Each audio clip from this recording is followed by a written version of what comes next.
And this is similar to what we've been seeing playing out across the country. There is a split emerging within the Democratic Party. On one side, you have the more establishment centrist Democrats, and then you have the progressives, many of whom identify as Democratic Socialists. Over the past 10 days, Democratic Socialists scored several impressive wins. They've unseated 3 incumbent members of Congress in New York and in Colorado.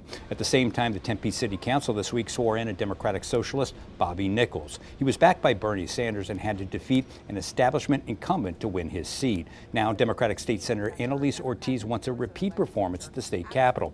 She's one of the candidates that make up an effort called No Safe Seats. The goal to unseat Democrats at the state legislature, Ortiz says, are helping push the Trump and Republican agenda.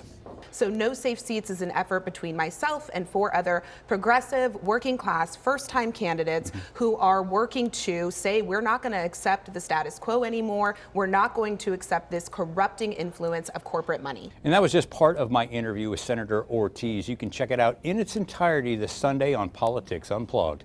In the newsroom, Dennis Welch, Arizona's Family.